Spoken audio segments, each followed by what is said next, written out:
My name is Mia Johnson. I'm 36 years old, and for most of my life, I've been the dependable one. I live just outside Chicago. I work as a project coordinator for a mid-sized healthcare firm, the kind of role where nothing explodes because I quietly make sure it doesn't. On paper, I'm organized, patient, and steady. In real life, those same traits have often translated into something else in other people's minds: available, flexible, adaptable, replaceable. If you met my family first, you'd probably hear about my brothers before you hear about me. Daniel, the ambitious consultant, Marcus, the rising executive. They were described as driven, visionary, and future-focused. I was described as good with people, which, I've learned, is often code for she'll handle it. When my mother's health began to decline 2 years ago, no one said it outright at first. There was no formal meeting, no assignment letter, just a gradual shifting of weight, emotional, logistical, physical, until it rested almost entirely on me. They need to focus on their careers, relatives would say gently, as if explaining the weather. You're just better at this kind of thing. This is the story of how I agreed to care for my mother while my brothers continued focusing on their careers. And how I agreed on my own terms. This isn't a story about revenge. There's no screaming match, no dramatic courtroom moment, no public humiliation. What happened was quieter than that. Slower, more deliberate. It's about perception, how easily someone can be mistaken for small when they're simply composed. It's about roles the ones families assign without discussion. And it's about what happens when the person everyone underestimates decides to stop correcting them. Over the next hour, I'm going to tell you how I went from being the invisible daughter, the reliable default, to someone my brothers suddenly couldn't ignore. Not because I fought louder, not because I demanded more, but because I understood something they didn't. I won't exaggerate what happened. I won't pretend I was fearless the entire time. I was tired, I was conflicted, and for a while, I truly believed I had no other choice. Until I realized that agreeing doesn't mean surrendering. Have you ever noticed how sometimes the strongest shift in a room happens without a single raised voice? If you asked my brothers to describe me 3 years ago, they would have said kind things. Mia's the responsible one. She's patient. She doesn't mind handling details. They would have smiled when they said it. They would have meant it as praise. And that's the part that makes this harder to explain. Because I wasn't mistreated in obvious ways. I wasn't yelled at. I wasn't excluded from holidays. I wasn't the family scapegoat. I was included, just not considered. There's a difference. Growing up, Daniel and Marcus were momentum. They were science fairs, debate teams, scholarships, and internships. Their calendars were always full of something that pointed forward. Everyone admired that about them. I was steady. When Grandma needed rides to her appointments, I drove. When Dad forgot Mum's birthday once, just once, I was the one who quietly ordered flowers so she wouldn't feel forgotten. When the house felt tense, I smoothed it. No one asked me to, I just did. And over time, that became my identity. At family gatherings, conversations orbited my brother's achievements, promotions, bonuses, business trips. My updates were usually practical. Work's busy. Mum's doctor adjusted her medication. The roof got fixed. Important, but not impressive. I learned to deliver information without expecting applause. When Mum's health first started slipping, nothing dramatic at first, just fatigue, small lapses in memory, I was the one who noticed. I was the one who insisted on a second opinion when the first doctor brushed it off. I was the one who kept copies of test results. Daniel called from Boston once, distracted, voice cutting in and out. Keep me posted.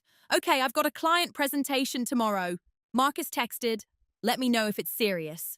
I told myself they trusted me. That's what responsible people get: trust. But trust without participation becomes distance. The shift happened slowly. Mum needed more rides, more medication management, more help navigating insurance paperwork. I started leaving work early twice a week, then 3 times.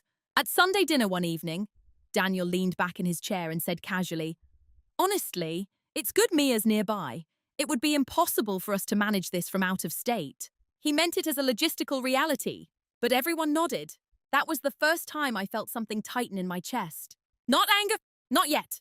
Recognition. In their minds, Geography had already decided the outcome. I lived closest. My job was stable, not flashy. I didn't travel. I didn't have children.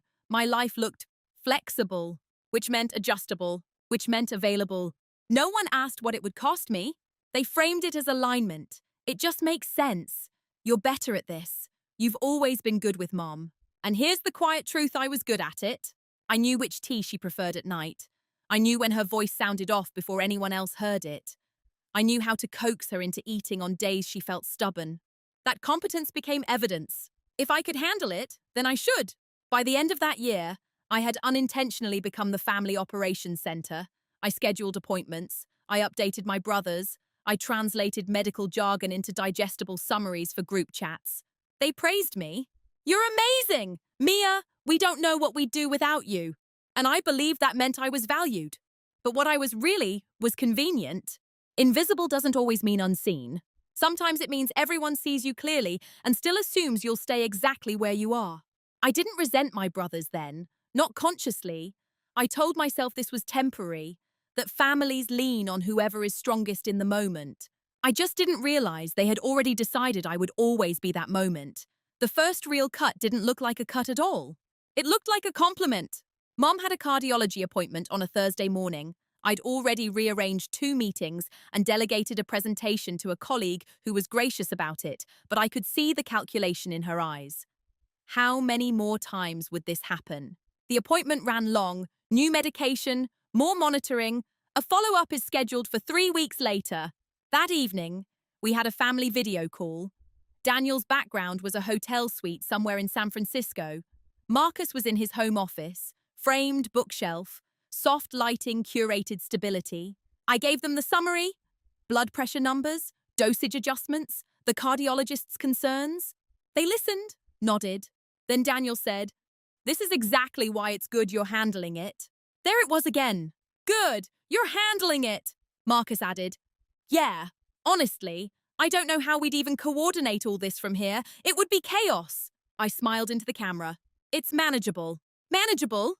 What I didn't say was that I had taken unpaid time off that morning, that I had sat in the parking lot afterward, calculating whether I could afford to reduce my hours if this escalated. Instead, Daniel leaned forward slightly, voice warm with relief. "We're lucky to have you. Mia, lucky?" That word stayed with me, because luck suggests randomness, a fortunate coincidence, not design. No choice. The conversation shifted quickly. Marcus had news: a potential promotion, a relocation package, bigger responsibilities. We celebrated him.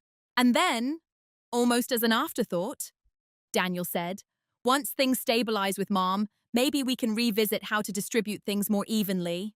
Once things stabilize, I looked at Mom's calendar pinned beside my desk. 6 appointments are already scheduled for the next month. Lab work, physical therapy, insurance review. Stabilize felt theoretical. That was the moment the small cut. Not because they refused to help, but because they spoke as if my time were elastic, as if my career were naturally secondary, as if my future could be paused without cost. No one asked, "What does this mean for you?" After the call, I washed the dinner dishes slowly. Mom had gone to bed early. The house was quiet except for the hum of the refrigerator. I replayed the conversation in my head. "We're lucky to have you. It would be chaos otherwise. Once things stabilize." I realized something subtle but sharp. They weren't seeing me as a daughter stepping up temporarily. They were seeing me as infrastructure. Reliable, necessary, unquestioned. The next morning at work, my manager pulled me aside. "I've noticed you've been out more often," she said gently. "Is everything okay?" I gave the condensed version. She nodded, sympathetic. Then she said something that startled me. "Just make sure you're not the only one carrying this." I almost laughed, because from the outside, that's exactly what it looked like. From the inside, it felt inevitable. That was the first time I wondered quietly, privately, whether inevitability is just another word for expectation, and whether expectations, once accepted, ever shrink back on their own. It was a small cut. No blood, but I felt it. After that call, nothing dramatic happened. That's the part most people don't understand about slow shifts in power. They rarely announce themselves. They settle in. Over the next few months, the pattern hardened. Appointments multiplied. Physical therapy turned into occupational therapy, insurance forms became appeals. Appeals became phone calls that lasted 43 minutes at a time, looping through automated menus before I reached someone who could actually answer a question. I stopped updating my brothers in real time. Instead, I sent summaries every Sunday night. Bullet points, efficient, controlled. They responded with thumbs up emojis, occasional thanks, Mia. Once, Marcus sent a Starbucks gift card. It felt transactional, but I told myself they were busy, important, stretched thin.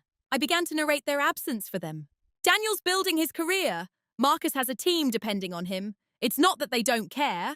Every time someone at work hinted that I might be overextended, I defended my brother instinctively. They'd help if they could. The truth was more complicated. They just didn't have to. One Saturday, Daniel flew in for less than 24 hours. A quick visit between conferences. We had dinner at Mum's house. I cooked because it was easier than coordinating takeout around her dietary restrictions. After dessert, he leaned back and said, "You've really got this down to a system." System? He meant it admiringly. "You should teach a masterclass in elder care logistics," Marcus joked over FaceTime. They laughed. I smiled. Because they weren't wrong. I did have a system. Color-coded folders, medication charts, a spreadsheet tracking expenses down to the dollar. What unsettled me was how proud they sounded of something they weren't participating in. Later that night, after Daniel left for his hotel, I found myself staring at my planner, the slim black leather one I carry everywhere. I had blocked off an entire Saturday next month for a friend's engagement party. Without thinking, I opened the calendar app on my phone and checked Mom's upcoming appointments. There was a conflict. I hesitated for less than 5 seconds before texting my friend. "I'm so sorry. Something came up with my mom. I won't be able to make it." She responded kindly, but as I set my phone down, something in me went quiet. Not angry, not dramatic, just aware. I had cancelled my own life without even considering alternatives. I hadn't asked Daniel if he could fly in for one weekend. I hadn't asked Marcus if he could adjust a meeting. I assumed the answer, and assumptions, repeated often enough, become structure. The real normalization of disrespect wasn't in what they said. It was in what I stopped asking for. I stopped asking them to attend appointments, stopped asking them to contribute financially beyond occasional transfers, stopped asking them to rearrange anything. Because every time I imagined the conversation, I heard their reasonable tones. "It's just hard with travel. Q4 is crazy right now. Let's revisit this next quarter." And I didn't want to sound resentful. So I adapted instead. Adaptation can look like maturity. It can also look like erasure. One evening, Mum fell asleep in her recliner while I was reviewing her medication schedule. I watched her chest rise and fall, steady but fragile. I realized something I hadn't admitted to myself. My brothers weren't dismissing me loudly. They were allowing me to disappear quietly. And I was cooperating. That was the more uncomfortable truth. Because if I were participating in the pattern, then I couldn't pretend I was powerless inside it. The disrespect wasn't explosive. It was cumulative. And I was beginning to feel the weight of every small yes I had given without negotiation. The role wasn't announced. It was absorbed. By the time winter arrived, I wasn't just helping with Mom's care, I was coordinating it. Doctors began calling me first. Insurance letters were addressed to my attention.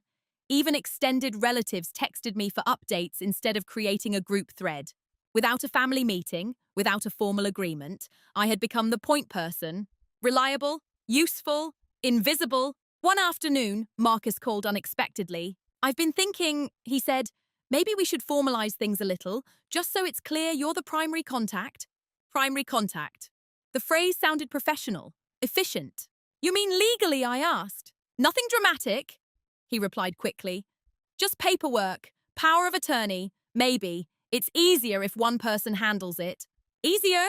For whom? Daniel chimed in later that week, echoing the sentiment. "You're already doing it." "Mia, this just makes it official." Official. That word echoed longer than it should have. Because I realized something in that moment. They weren't asking if I wanted the role. They were confirming that I had it. And here's the part I didn't say out loud: I was good at it. I read contracts carefully. I asked doctors direct questions. I noticed discrepancies in billing statements. I tracked medication changes in precise detail. If this were a corporate environment, I would have been called thorough. In a family, I was simply expected. When the paperwork arrived, I sat at the kitchen table with Mom. She trusted me completely. That was never in question. "You always handle things so well," she said softly as she signed her name. "Your brothers are lucky to have you." Lucky? That word again? I smiled at her. I meant it when I said, "I'm glad I can help." And I was. But somewhere beneath that sincerity, another layer was forming, a quiet awareness that responsibility, once formalized, reshapes relationships. After the documents were signed, something subtle shifted in how my brothers spoke to me. "Can you make sure this gets filed? Keep us posted if anything changes. Loop us in if there's a big decision." It sounded collaborative, but it wasn't shared. They consulted me about Mom. They didn't consult me about my life. Around that time, my manager at work asked if I'd considered applying for a senior operations role opening in the spring. It would require longer hours, occasional travel. Before I could even answer her, my mind calculated Mom's therapy schedule, medication refills, follow-up scans. "I'm not sure this is the right season," I said carefully. Season, as if my ambitions were weather-dependent. When I told my brothers about the opportunity during our Sunday update, Daniel said, "That sounds intense. Are you sure you want that on top of everything else?" "Everything else?" Marcus added. "It's okay to prioritize family right now." I nodded. I agreed. Because on the surface, they sounded supportive. But beneath the tone was an assumption so embedded it almost went unnoticed. My career was flexible. Theirs were not. That was the role I had been assigned. Caretaker, coordinator, stabilizer, the one who bends so others don't have to. And the most unsettling part, no one forced me into it. I stepped into the space they left open. What I hadn't yet realized was that stepping into a role doesn't mean you have to remain inside it forever. But at that point, I still believed reliability was my identity, not my leverage. The shift didn't happen during an argument. It didn't happen during a crisis. It happened on a Tuesday afternoon in early spring, in a neurologist's waiting room that smelled faintly of disinfectant and burnt coffee.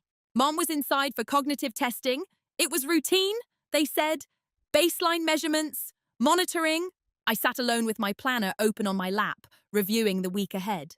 3 medical appointments, 1 insurance appeal deadline, 2 rescheduled work meetings, a reminder to refill prescriptions, a note to follow up on a billing discrepancy from February. I flipped to the next month. It was already half full, and we were only 10 days in. For the first time, instead of asking, "How will I fit this in?" I asked a different question. Why am I the only one fitting this in? It wasn't bitter. It wasn't dramatic. It was mathematical. I calculated the hours I'd spent in the last quarter coordinating Mom's care. Conservatively, it averaged 15 hours a week. 15? That's nearly a part-time job. I thought about Daniel's last bonus, Marcus's relocation stipend, their increasing equity in careers that were accelerating, uninterrupted. Then I thought about the senior role I had quietly stepped away from. A strange calm settled over me. Not resentment. Clarity. I realized something that felt almost embarrassing in its simplicity. I had been acting as if love required self-erasure, as if devotion meant automatic compliance. But I had never actually asked myself what I needed in return. When the neurologist finally called me in, he spoke in measured tones, some progression, nothing catastrophic, but it would require more oversight, more monitoring, possibly home health support in the near future. More. I nodded, took notes, and asked precise questions. Driving home, Mum dozed in the passenger seat. The late afternoon sun cast long shadows across the dashboard. I didn't feel overwhelmed. I felt awake. For months, I had been reacting, adjusting, absorbing. That day, I began observing. I replayed conversations in my mind, not emotionally, but analytically. You're better at this. It just makes sense. It's easier if you handle it. All true, but easier and fair are not synonyms. That evening, instead of sending my usual Sunday-style summary in advance, I waited. I didn't text updates immediately. I didn't preemptively solve the next problem. I let the silence sit. It wasn't passive-aggressive. It was data collection. Would they ask?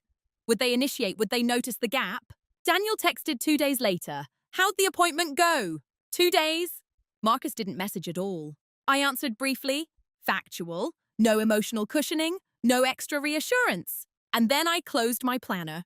For the first time, I allowed myself to consider a possibility I had previously dismissed as selfish. What if I agreed to care for Mom fully, competently, compassionately, but not at the cost of my own future? What if agreement didn't mean availability without condition? The shift wasn't loud. There was no declaration, just a quiet internal line drawn. I would continue, but not automatically, not invisibly, not indefinitely. Something had changed, not in my circumstances, but in my posture. And once posture changes, perception eventually follows. After that Tuesday, I didn't confront anyone. I didn't announce new boundaries. I simply stopped volunteering more than necessary. Silence, I realized, is not the absence of power. It's the refusal to spend it carelessly. Previously, I had filled every gap before anyone noticed it existed. If Mom had a minor episode, I texted immediately.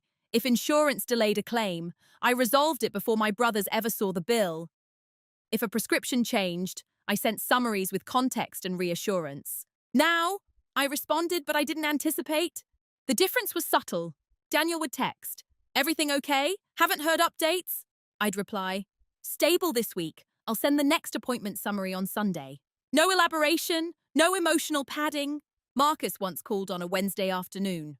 "Hey, quick thing. Do you think we need to look into in-home support soon?" His tone was thoughtful, but distant, strategic. "We probably should," I said evenly. "I'm reviewing options." "Okay, great. Just keep me posted." I paused before answering. "I will. We'll also need to discuss how costs and time commitments will be structured." There was a small silence on the line. "Of course," he said, lightly. "We'll figure it out." Figure it out! I noticed how easily those words floated when specifics weren't attached. But I didn't press. I wrote everything down instead. That's what they never saw, the documentation. Every hour spent, every out-of-pocket cost before reimbursement, every reduction in work hours, every opportunity was declined. Not for revenge. For clarity, silence gave me space to see patterns without reacting to them. I began to observe how quickly my brothers defaulted to reassurance instead of action. "You're doing amazing! We appreciate you so much. Tell us if you need anything." The phrase "tell us if you need anything" sounds generous, but it transfers initiative. It requires the overwhelmed person to design the solution, articulate the ask, and risk sounding demanding.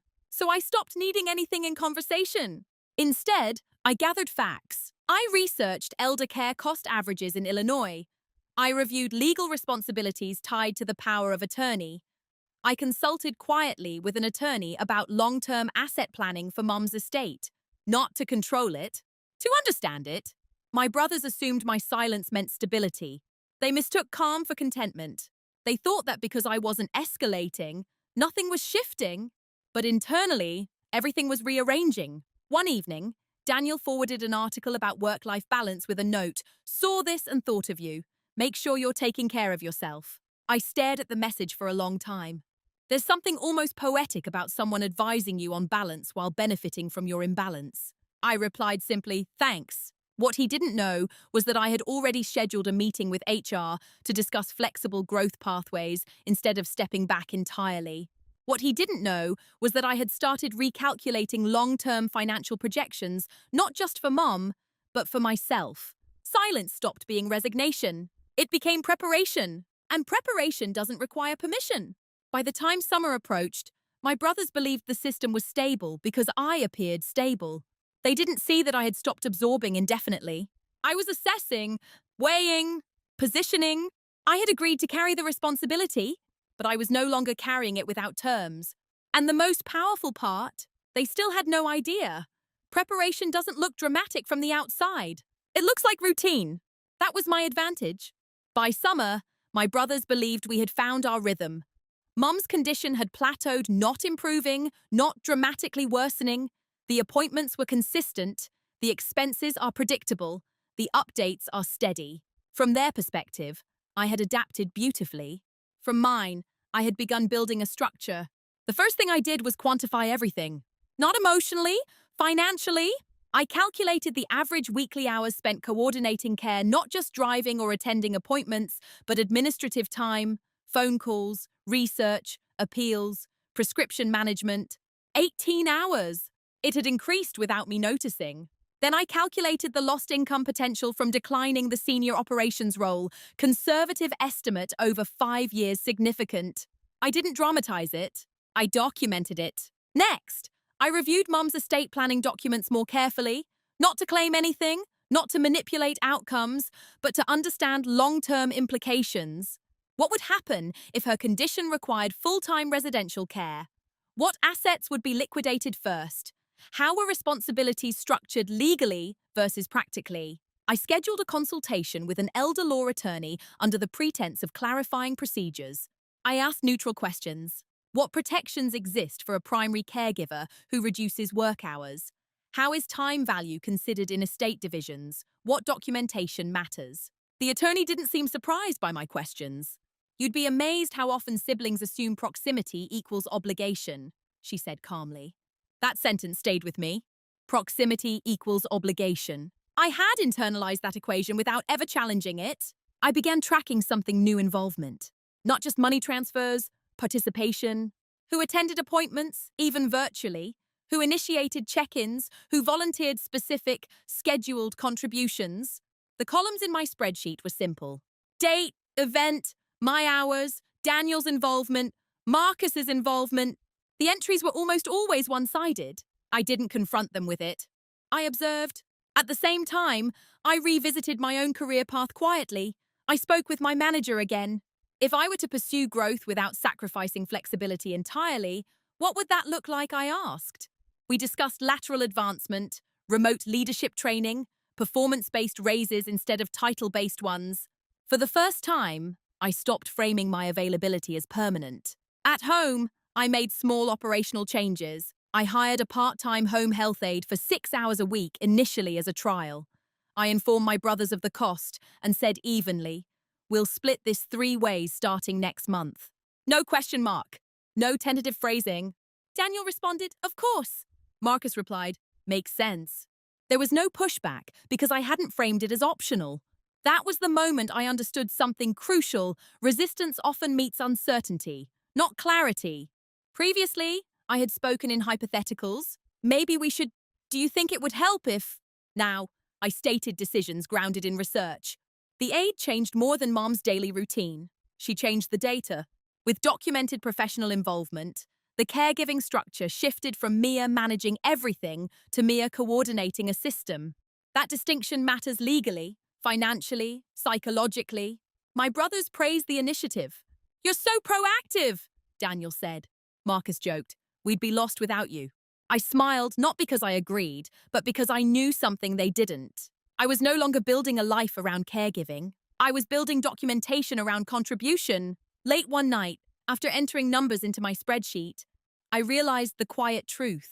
If things continued exactly as they were, and nothing changed, I would carry the majority of hands-on responsibility for years. But if everything were ever reviewed legally, financially, morally, the imbalance would be undeniable. I wasn't preparing to attack. I was preparing to ensure that the effort had weight. That sacrifice had a record. That lucky to have you could someday be translated into something measurable. They thought I was absorbing pressure. In reality, I was calibrating leverage. And the most powerful shifts in a family don't happen when someone yells. They happen when someone stops operating without a ledger. The reveal wasn't dramatic. There was no hidden document discovered in a drawer, no secret account uncovered in a panic. It was quieter than that. It happened on a Thursday morning in my attorney's office, when she slid a single sheet of paper across the desk and said, based on what you've documented, you have options. Options? For months, I had been operating under the assumption that my only choices were endurance or confrontation. But there was a third path. Structure? We reviewed everything calmly.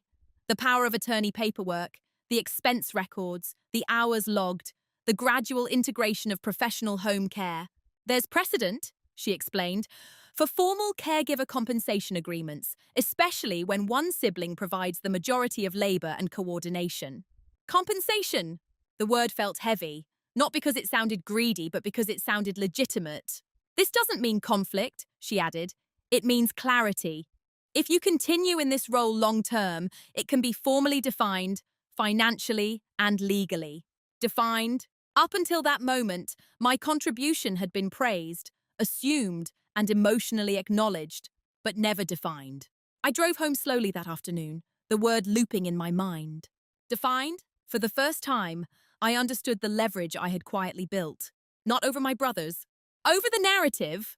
If I continued caregiving indefinitely without structure, history would remember it as natural, convenient, expected. If I formalized it, the dynamic would shift from silent sacrifice to recognized responsibility. And recognition changes power. That night, I opened my planner and ran projections.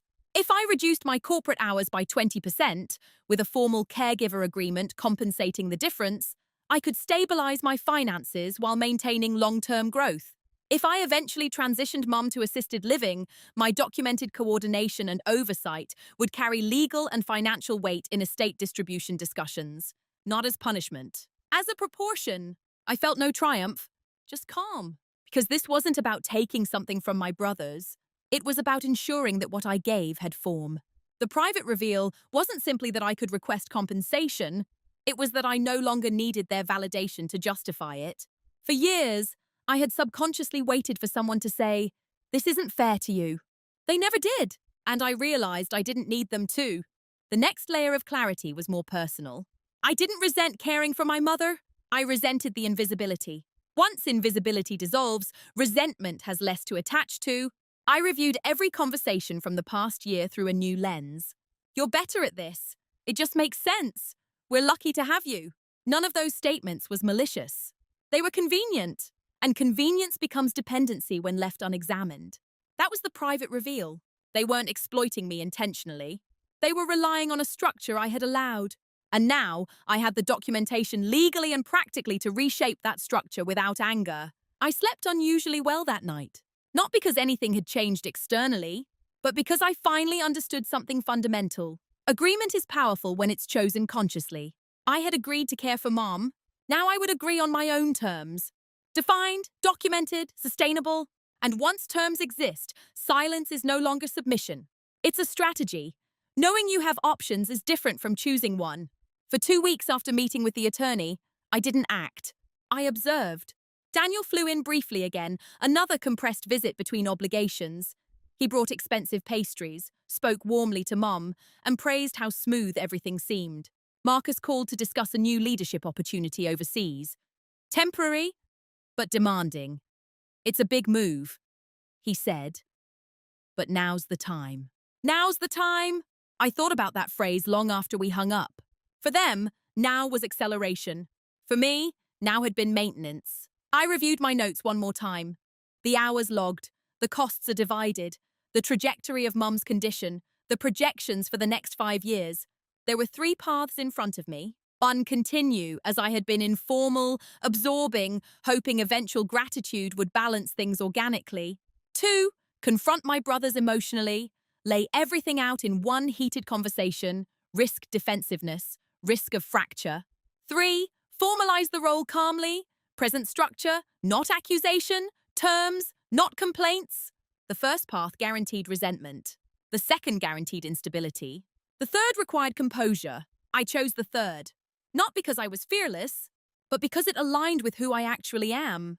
I scheduled a video call, not during a crisis, not after a medical scare, on a quiet Sunday evening, our usual time. When their faces appeared on screen, nothing looked different. Daniel is in a hotel room again. Marcus is in his curated office. I've been reviewing long-term plans for Mom. I began evenly, given the progression and the increasing hours required. I think it's time we formalize the caregiving structure. They both blinked, mildly surprised but not alarmed. "What do you mean?" Marcus asked. "I mean, defining roles and financial responsibilities clearly, including formal caregiver compensation and cost-sharing moving forward." Silence. "Not angry. Processing." Daniel leaned forward slightly. "Compensation. Yes," I said calmly. "If I continue reducing professional opportunities to manage her care at this level, it needs to be structured, not informal." I didn't raise my voice. I didn't list sacrifices. I didn't accuse. I spoke in numbers. Average weekly hours, market rates for care coordination, projected costs if outsourced fully. "I'm not asking for anything unreasonable," I said. "I'm asking for sustainability." "There's a difference." Marcus shifted in his chair. "We didn't realize it had reached that level." I know, I replied, and I meant it. Daniel exhaled slowly. You should have said something sooner. Maybe. But saying something sooner without preparation would have been emotional. Now, it was architectural. I'm saying it now, I said simply. The decision wasn't about money alone. It was about redefining the narrative. Not Mia, the default. Mia, the primary caregiver, by agreement, with structure, with recognition, with proportion. The irreversible part wasn't the compensation. It was the clarity. Once roles are defined, they can't return to convenient ambiguity. And I understood something as I watched my brothers absorb the proposal. They weren't angry. They were recalibrating.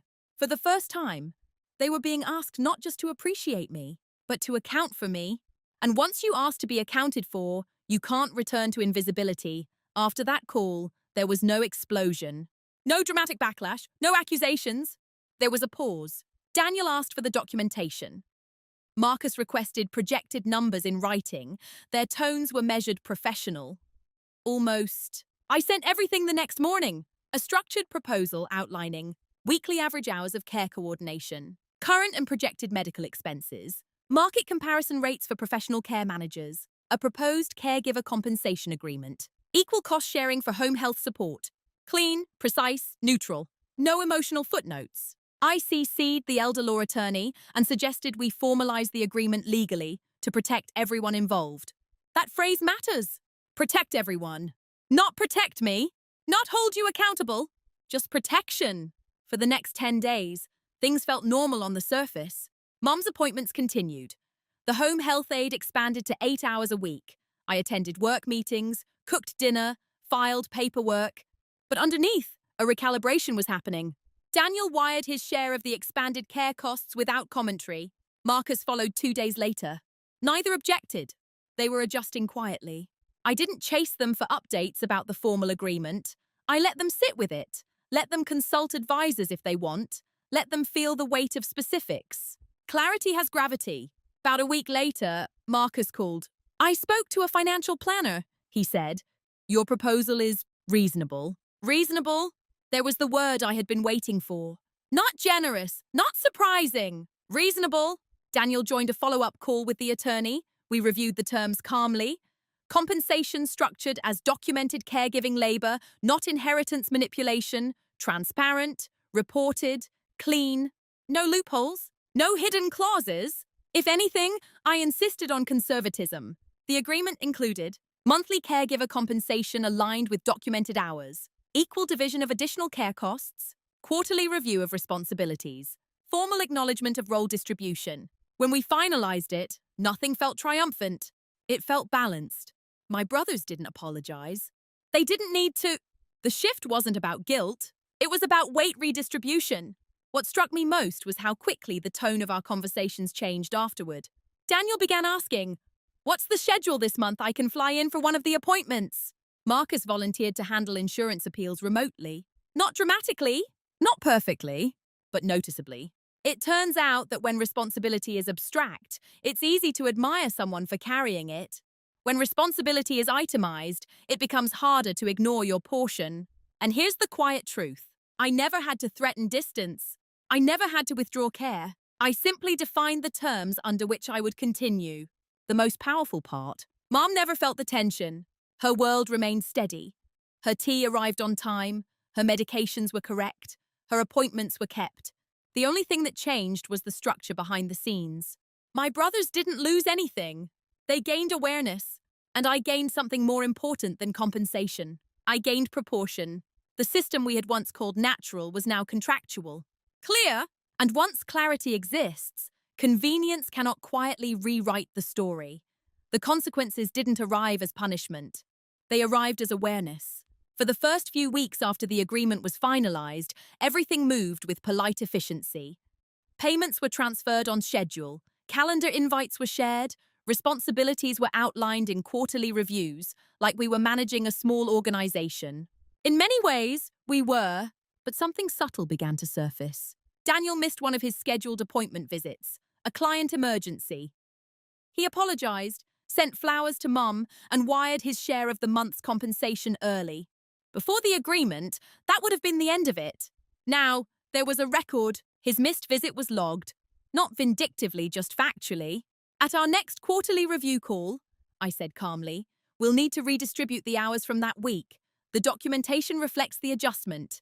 There was no accusation in my voice, just arithmetic. He didn't argue, but I could hear the shift, the realization that participation was no longer symbolic. Marcus felt it too. Handling insurance appeals remotely sounded simple in theory. In practice, it meant sitting on hold during business hours, sending follow-up emails, tracking response timelines. After 2 weeks, he texted I didn't realize how much back and forth this required. I replied, it adds up. That was the quiet consequence. They were now experiencing fragments of what I had absorbed alone. Not enough to overwhelm them, but enough to register. Consequence isn't cruelty, it's exposure. Exposure to the full weight of reality. I noticed something else as the months passed. Our family conversations shifted tone. Instead of praising me in abstract terms, you're amazing. We're lucky my brothers began asking concrete questions. How many hours did that take? What's the projected cost if we increase support? Should we plan for assisted living in the next year?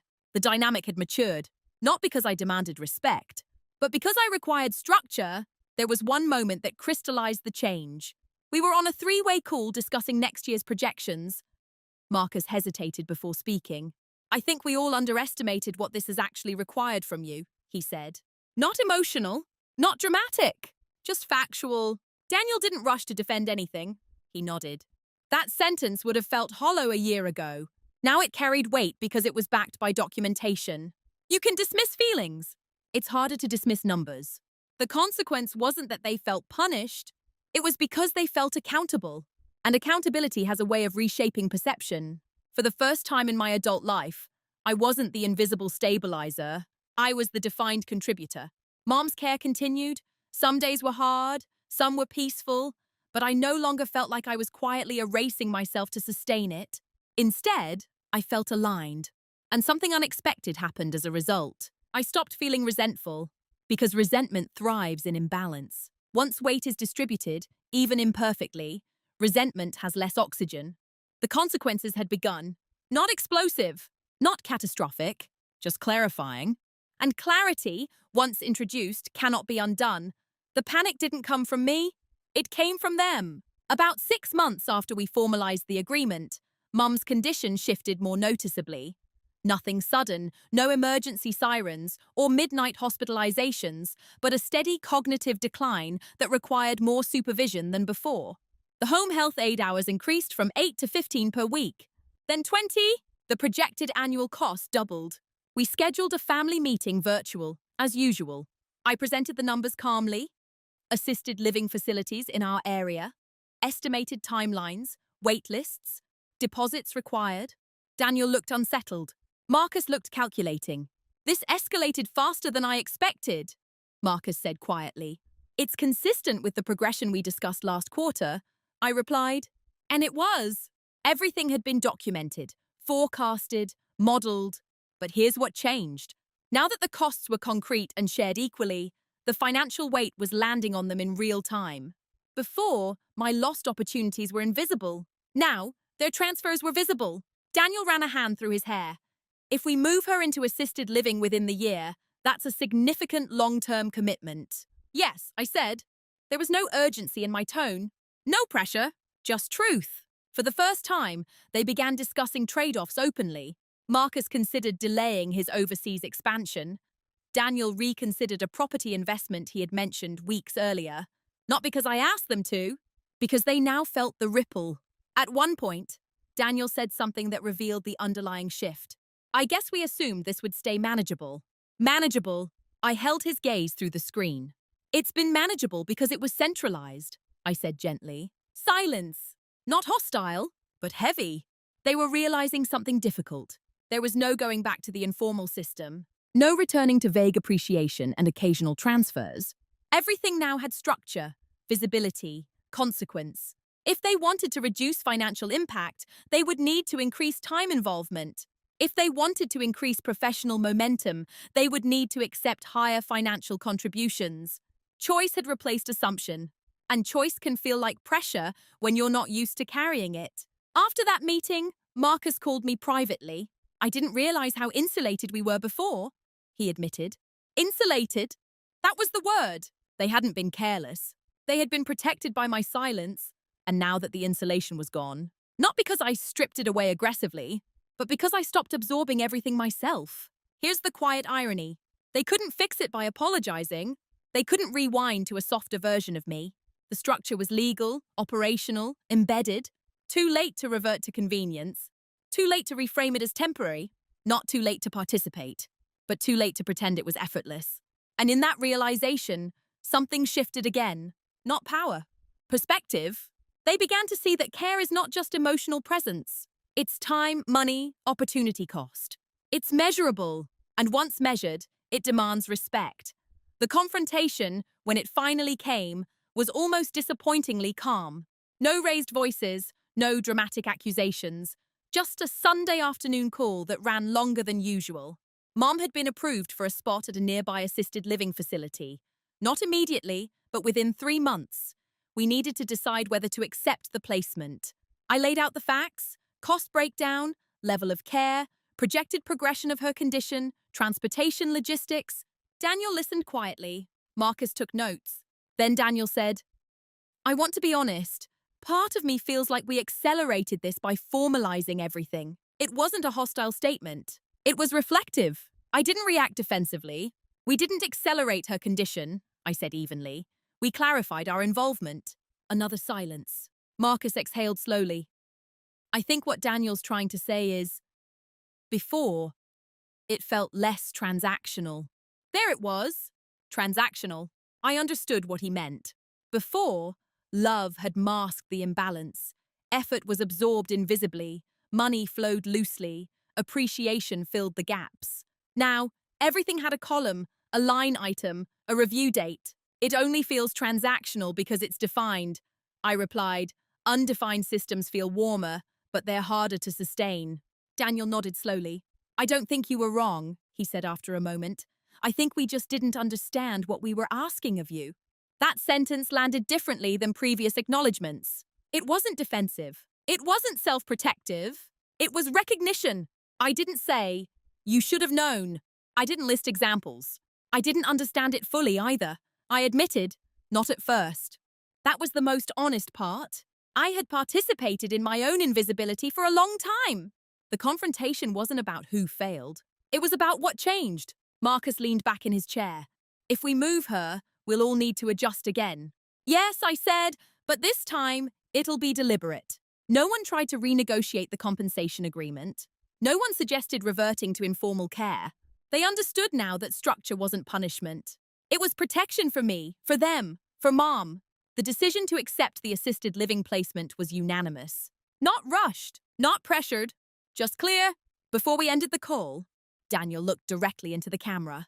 "I'm glad you didn't just keep absorbing it," he said quietly. There was no drama in his voice, just truth. I nodded. "So am I." And that was it. No emotional crescendo. No tearful reconciliation. Just 3 adults acknowledging that love without boundaries becomes imbalance, and imbalance eventually demands correction. The confrontation wasn't fiery. It was mature. And maturity doesn't feel explosive. It feels steady. Mom moved into assisted living in early autumn. The transition was quieter than I expected. Her room was small but sunlit. We brought her favorite armchair, framed family photos, and the blue ceramic teapot she insisted made everything taste better. I visited twice a week. Daniel came in person once a month and joined virtually more often. Marcus coordinated billing and long-term financial planning with a precision I recognized because I used to carry that precision alone. The system worked. Not perfectly, but fairly. And somewhere in that fairness, I changed. I returned to the senior operations conversation at work, not as someone apologizing for her limits, but as someone negotiating strategically. I can commit to the role, I told my manager, with structured flexibility built in. 6 months earlier, I would have declined automatically. Now I evaluated, adjusted, and accepted, not because my responsibilities disappeared, but because they were defined. That difference matters. For most of my life, I believed strength meant absorbing quietly. Being the stable one, the adaptable one, the one who didn't make things harder for anyone else. But strength without boundaries isn't virtue. It's erosion. I don't resent my brothers. I don't feel triumphant over them. If anything, I feel clearer. They didn't set out to diminish me. They operated within the structure available, and I allowed that structure to center around my silence. Who I am now isn't louder. I'm not confrontational. I'm not cold. I'm precise. I ask direct questions. I define expectations early. I document commitments not because I distrust people, but because clarity preserves relationships. The quiet dominance people often misunderstand isn't about control. It's about composure paired with structure. I still care for Mum. I still coordinate details when needed. But I do it as one contributor among three, not the invisible foundation beneath everyone else. And something surprising happened once the imbalance dissolved. My brothers began asking about my life differently. Not politely, not perfunctorily, genuinely. How's the new role going? What's your long-term plan now? Those questions used to feel theoretical. Now they feel relevant. Because I made myself relevant. Not by demanding attention, but by refusing to remain undefined. If you had met me 2 years ago, you would have seen a capable, steady daughter doing what needed to be done. If you meet me now, you'll see the same steadiness. But you'll also see someone who understands that agreeing doesn't mean surrendering. It means choosing consciously, proportionally, sustainably. And once you choose on your own terms, people respond differently, not because you've changed who you are, but because you've clarified what you are worth. When people hear this story, they sometimes expect a dramatic ending, a showdown, a final speech, a moment where someone breaks down and apologizes. That didn't happen. What happened was quieter. We built a structure that reflected reality. Mom receives consistent, dignified care. My brothers contribute proportionally financially and operationally. I continue loving her without feeling erased in the process. No one lost? But the illusion did. The illusion that proximity equals obligation. The illusion that the most reliable person should carry the most weight. The illusion that silence means satisfaction. Here's what I learned. If you don't define your contribution, it will be defined for you.